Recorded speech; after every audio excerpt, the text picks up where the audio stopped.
Okay, yay! I am so excited to be here today at Springdale General. I wanted to say Springdale Market again.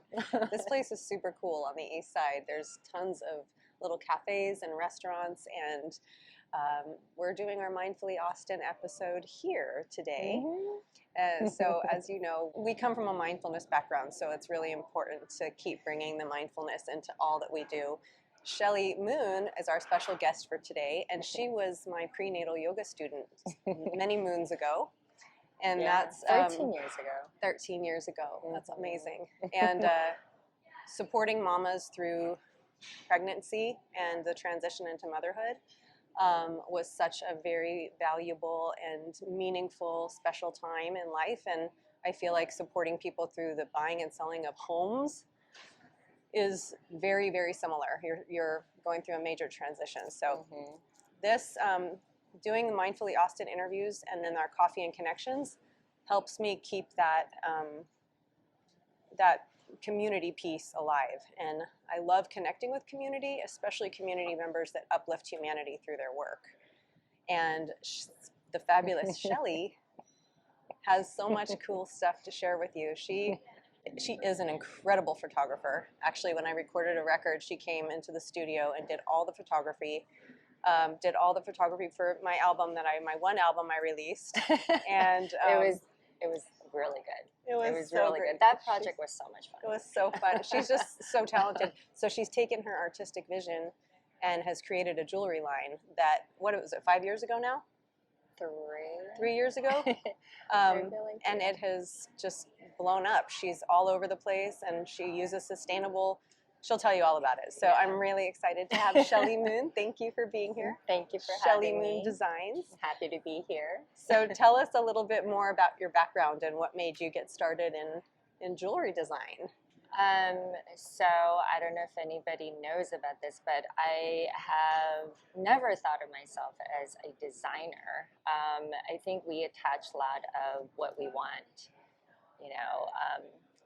our titles to be or what our careers want to be. And for me, I found jewelry again when I found meditation and mindful practice.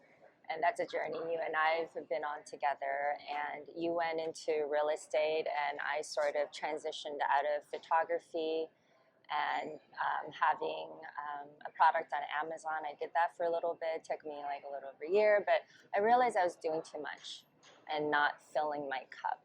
I felt very empty, and I was very depressed. And even though I had everything, I was very depressed, and I didn't know how to be happy. So I went on this personal journey. Turning 40, I went on this personal journey to find my happiness. What does that look like? And what are some of the tools that I can have in my pocket throughout daily that I can use to help me figure out, not everything is so bad all the time. Like, you're going to be okay. Telling myself that every day, and not looking for someone else to tell me that to make me feel better. So the personal journey landed me in meditation and mindful practice, and that changed everything. It literally made me just wake up and believe that I can accomplish anything. Once you have this epiphany, this awakening, whatever you want to call it, you realize, I've been doubting myself and talking myself out of so many things and so many experiences in life that now this is my time. Like, I'm awake, I can do stuff. Like, go and do whatever you want to do and really try to apply yourself to everything and every day. And that's what I kind of did. So once you had that clarity, how did it hit? Like, okay, jewelry design is No, it wasn't just like out of the blue. When I got married in 2007, I wanted to gift my bridesmaids a gift, and I thought, well, I can just go into Nordstrom's and get something, or I can teach myself how to make something and make something special for each of these girls. And that's how my journey began in jewelry. I walked into a beach store and just asked a lady to teach me how to make jewelry, and she was like, okay, here's what you do. And so that was the first journey. And then fast forward, 2000, and I don't know, I think it was 2019.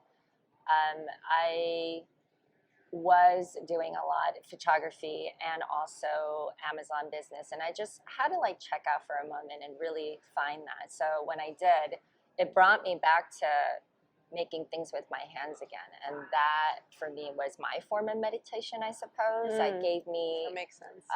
Calm and joy. And, you know, I'm creating something, and it's not with my camera now.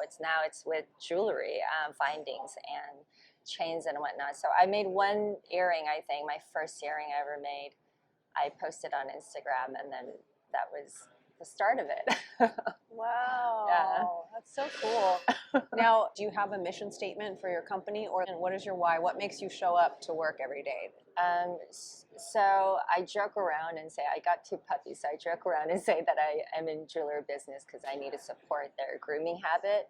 And that was always a joke. But at some point I'm like, yeah, this is fun. I love connecting with people, no matter what it is that I'm doing, even in my photography or when I was a recruiter. I look at all the jobs or careers I've had, and I was always dealing with people, connection.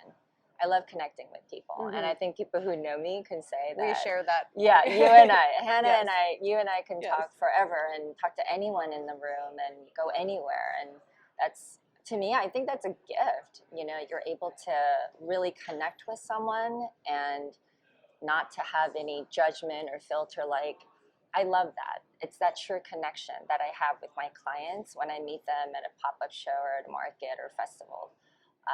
The true connections I've made in the last 3 years have been really amazing. So That's what's so unique and different, is that you might think, oh, she makes jewelry, she sits in a dark room all day, maybe a bright room, and in the she's kitchen, doing garage. jewelry. But what I love, and I haven't been to a market, I feel very bad about that. It's I will okay. come. You'll come. But I see all her social media posts, and she's got this whole crew of makers, and they're doing all the festival, but pop-ups, like pop-ups and markets, different yeah. pop-up markets all over town. All over and so town. she's always with groups of people, and you know how shiny everything looks on social media. Her life is so great because I see her with the people all the time. No, But we work hard. We work but really it's really hard. nice to see you. Yeah. You really have created a community around jewelry making. It's not a lonely. It doesn't seem like a lonely thing for you. No. And I think even when I did photography, I remember telling you, just everybody was so nice and willing to help and help me connect with others. And I remember first arriving here, meeting you in our yoga class, and you telling me, she's from LA, as you know, I'm from LA. And I just immediately was drawn to you, and I loved your class, and your class made me sweat. Even though it was prenatal yoga, yes, like I felt pain after class, and so I was like, I love it. Good pain, not bad pain. Yeah. But photography or selling jewelry in the creative industry here, everyone is so nice. Just people in general, like, you know, call it Southern hospitality, whatever, Right. Coming from LA, you feel the warmth and the connection with people, and you know that it's real. Yeah. And in the creative community, everybody has been so friendly, helpful, but also everything is so accessible. And that's a kind of, you know, thing that you don't really get from, you know, coming from big cities, right? Yeah. So I don't know if it's the small town feel, Just or so supportive of each other. There's no. I've noticed that even in real estate, or even with yoga teaching. You know, we were all in collaboration together for one cause, which was to help people. And it feels like that with, I don't know what it's like there, but when I see like, what's that show, Listing Sunset or something, I'm like, oh my God, turn it off. This is so toxic. Well, that's very LA. Yeah. And even though we come from LA, I think for me, like, I didn't feel right in LA. I've been here almost 18 years. Oh, and 13 years. Yeah, so it's not like we just got here. No, but I remember meeting you, and it was like, I don't know if it was because the LA connection or what, but you beamed the light, and I'm always drawn to people who bring light, you know. I'm like, I want more of that, and there's so much of that here in this city. So I feel like I want to say, did I find them? Maybe they found me. I don't know. It's just, I think energy attracts energy, like attracts like. Exactly. Right. So how do you show up? Like, is there, I know you said jewelry making is sort of like a mindfulness practice for you. Is there anything you do to prepare for that, or? I'm always thinking about like the next project, like what is, okay, so the reason we're in I want to hear Springdale about General is because out of this beautiful creative community, 3 of my girlfriends and I are getting ready to open a store here at Springdale General. We're getting ready to open a store, so it's really quick and not everything's going to be perfect, but we want to open the doors ASAP, and we'll do the soft and grand opening when it's time, but right now there's still a lot to figure out, and we're taking this opportunity to really create something special. So you're obviously going to have your Shelley Moon Designs jewelry in there. What will the other 2 ladies? Ryan Doolittle, she is a glass blower.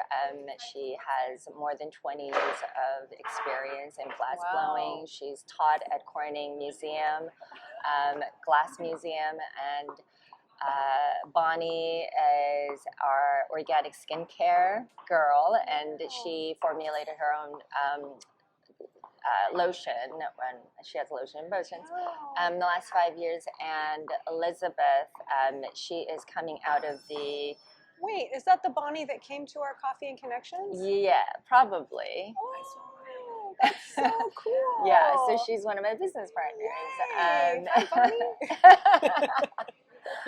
And last but not least, Elizabeth Hyman, she's coming out of restaurant industry of last 10 years, and she's now coming into really putting most of her time in arranging dried flowers arrangements. So that's what she does. Cool. But she's a gardener's wife. So gardener's wife, Sweet Cream, as well as Ryan Doolittle glassware. So those 3 ladies and I are getting ready. Yeah, so we're going to open a store, and we'll let everybody know through IG when it'll happen. Yeah, I can't wait to see it. I'm so excited for you. Yeah, so always thinking about next project, what's next. And tell us, so the reason why I felt like you were such a good guest for today is because our whole mission is to interview local businesses and entrepreneurs that have an intention of uplifting humanity through their work.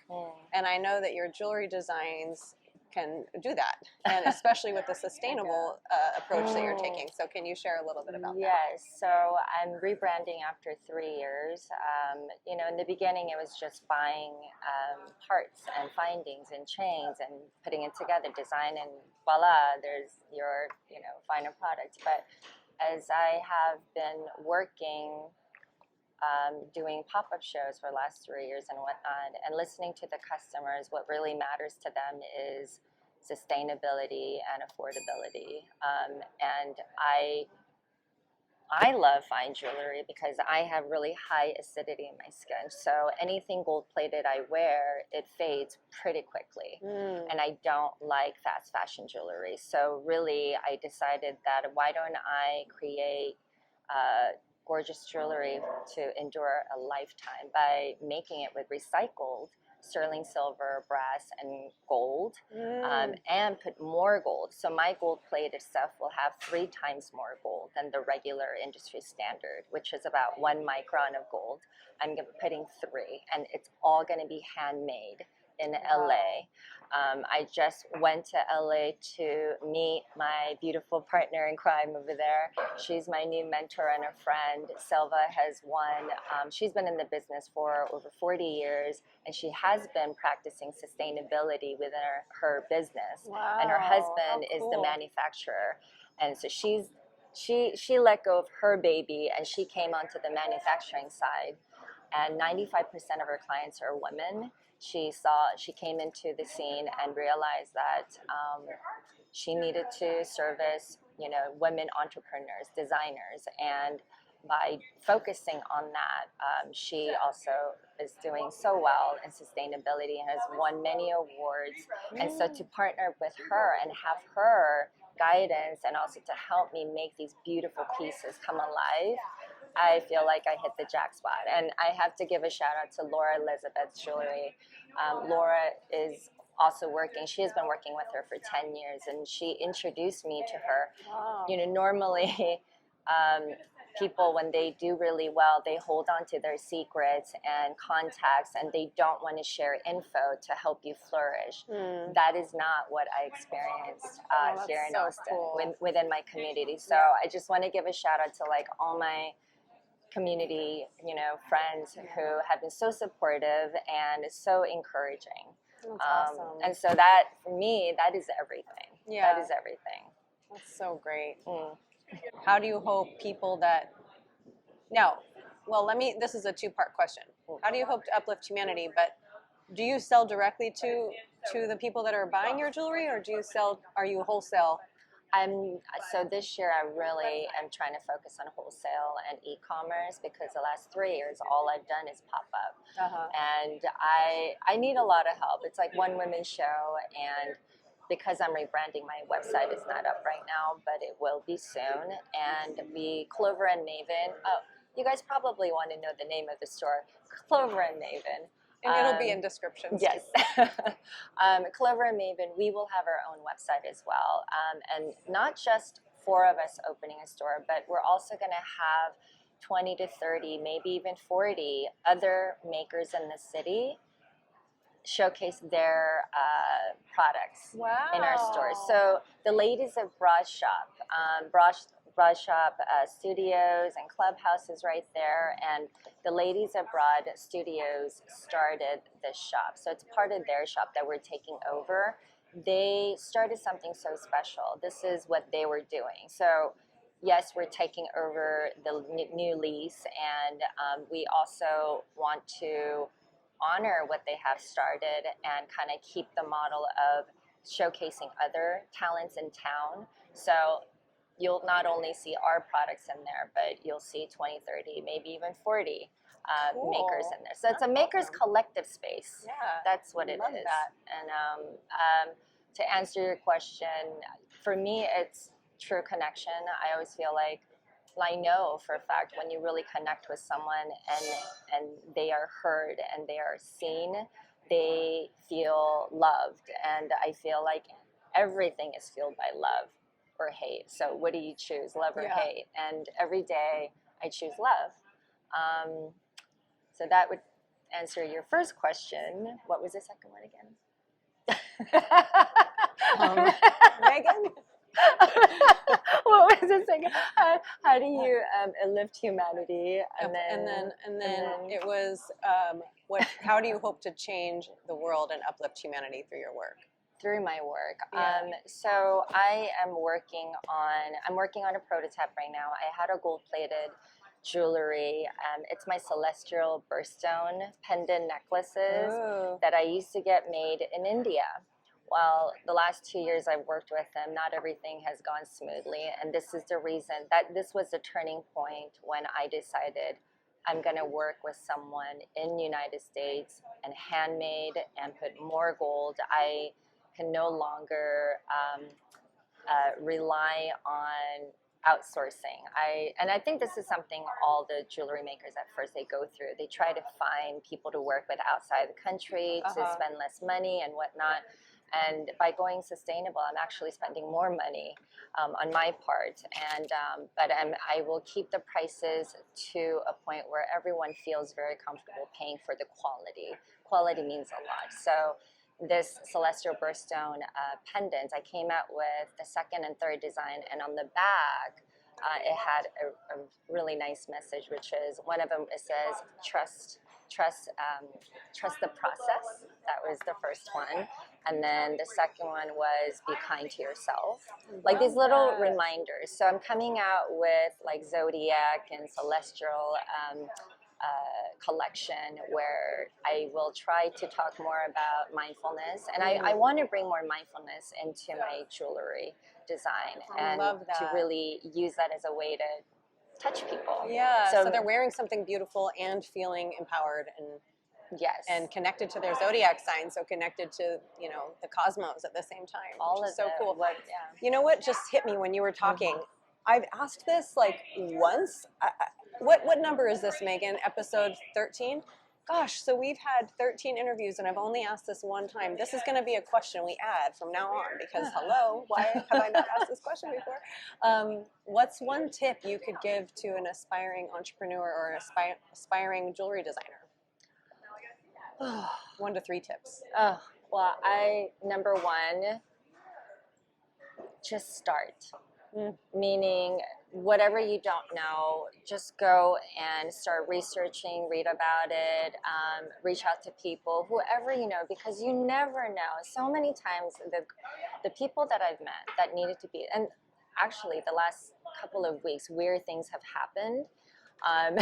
And my business partners, they all know this because things have been happening, and I'm just like, when I put it out in their universe, like, starting last year, I really felt that I was manifesting stuff. Things were happening in the right direction. People were showing up. Things were happening, you know, opportunities are coming my way. Like, things were just, it happens a lot faster than you think it's going to happen sometimes. So you're not prepared for it mentally or emotionally. But know that people are out there. If you put it out there in the world, people are out there to help you. You just need to ask. That's great. So great advice. All these dubious thoughts you have about yourself. Well, I don't know anything about jewelry. Why should I do this? I can tell a million reasons why I shouldn't do it. That's what we normally do. We talk ourselves out of opportunities and experiences because of what we think it should be. But if you really open yourself up, which is what I did with my jewelry business, I was practicing mindfulness, as you know. Like, I was like, okay, you are going to go into real estate. I'm gonna do this thing, jewelry. I'm gonna put the kimchi business on hold for a while. Remember I did that? Yeah. So I said, I'm gonna put that on hold. Let me just try this thing. And I opened myself up to the universe and to God, you know, to life, saying, this is what I think I want to do. I want to explore and just have fun and learn and be a student all over again. Advice. Right? Yes. So just be a student of whatever, student of life, student of jewelry, whatever. And ask and have that faith. Ask and have faith. And I firmly believe that when you wake up and you have that clarity and you know what you want to go for and you just go for it, talk yourself into it, not out of it. Yeah. Oh, I love that, Shelley. I'm so glad I asked that Okay. question. It's the golden nugget question. I mean, we do it every day. Yeah. You know, somebody always says no. Mom says no. Teacher says no. You know, my boss says no. And so you forget to ask, and then you like feel like you always constantly need permission. You don't need permission to go out and do whatever the F you want. Like, you just go out and do it. Yeah. Love it. Because you have people behind you. Yeah. You know, and that's something that surround yourself with good supporters. I think that's another thing. Huge. I have my husband is my rock. Without him, I couldn't do any of this because he's at home holding down fort. And the community of friends and vendors and that I have, I'm so overwhelmed a lot of times because it seems unreal. Coming from LA and San Francisco, like, I never received this kind of support. And people are amazing here in Austin, and I know that there's people from all over the place. So, you know, I just give credit to the people that have shown me love and support, and through them and their guidance, I feel like I'm continuing to do what I want to do. I love that. So. You segue into my last question. So, and it had to do with Austin. Like, what do you love about Austin? And you're just, obviously you love the people. Definitely the people. What do you love about, like, why did you move to Austin? And what do you love about being here? Why did we move here? We wanted to slow down. Jason and I were both in corporate, and when I quit my corporate job as a finance and accounting recruiter, not so fun. And that was in Silicon Valley. That was, I was so done. And, you know, we went from 2 to 1 income overnight. And then my mom has been with us for 19 years. And so we needed, you know, to start a family, buy a house, think about where to put our kids in school. None of that was easy back in Silicon Valley when we left in 2010. It's just, financially, it didn't make sense. And, you know, Jason gave me the option of Colorado, Boston, and Austin. And I turned to him and I said, where do we have family? And he said, Austin. And I was like, okay, that's where we're going to go, you know, and it's the least expensive, I thought, at the time. So I said, yeah, let's go there. And we came to visit in April of 2010, and then we moved in June. Within 2 months. Wow. We came back one more time in May, and then in June we moved here when it was really, really hot. So I don't love the hot weather, but I love the people. Yeah. And so we're on the east side right now. So the weather is gorgeous outside right now. Yeah, today. right now we have spring and fall are the best. Winter, spring, and fall. Winter's okay. Unless we have snowpocalypse. I mean, you know, even with that, I don't mind. I kind of miss being in that cold weather. I miss cold weather. Yeah. So. Yeah, well, awesome, Shelley. I'm so excited to have you as our guest. Thank you. Please make sure to follow Shelley on social media, and then you can get updates about her store and all the other fabulous makers in the store. Yes. And please like and subscribe to our channel. That would be really great to help us organically grow this. This is just a passion project of ours. We're not you know. We're not getting paid. No, this no is just fame, a love. nothing. Just you. This is just a love offering. We love to share and connect people with awesome people. So thank you so much for watching. Thank you so much for being on it. Thank you. And I hope you have a fabulous rest of your day. Thank you. Bye. Bye.